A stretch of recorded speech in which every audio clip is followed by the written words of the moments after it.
In today's video, I'm going to teach you how to set up a chart of accounts in QuickBooks Online in just 5 minutes. Setting up your chart of accounts is a crucial step for organizing your business's finances effectively. So let's dive right into it and get your accounts well categorized. First, we begin by going to your internet browser and heading over to the QuickBooks website.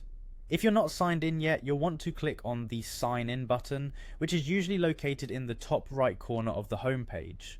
After you click there, you'll be prompted to choose a sign-in method. Make sure to select QuickBooks Online to ensure you're in the right place. Now you'll need to type in your credentials. This includes your email address and password associated with your QuickBooks account. Once you've entered this information, click on Continue to access your QuickBooks dashboard. Once you're on the dashboard, focus your attention on the left navigation panel.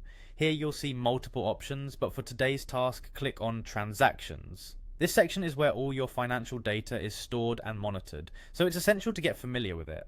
As soon as you're in the Transactions area, you'll notice a smaller menu emerges. From this menu, locate and click on Chart of Accounts. This is the heart of your organization's financial tracking, containing all the general ledger accounts. With the Chart of Accounts page open, look towards the upper right-hand corner of the screen where you'll find a button labeled New.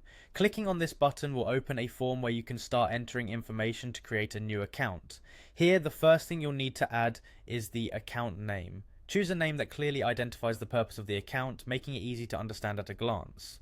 This helps not only you, but anyone else who might work on your accounting. After setting the account name, select the account type. This could be assets, liabilities, income, or expenses, among others, depending on how the account will be used in your business operations. Next, choose the detail type, which gives additional context to the account type you selected. For instance, if your account type is expenses, your detail type could be office supplies.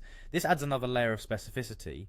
The final section you'll need to fill out is the description. While this is optional, it's good practice to add a concise description so you and others can easily understand the context and use of this account later on. Once you've entered all this information and are happy with it, simply click Save to finalize setting up the new account. And that's it, your new account is now part of the chart of accounts. Congratulations on organizing your financial system. And there you have it, a straightforward way to set up a chart of accounts in QuickBooks Online.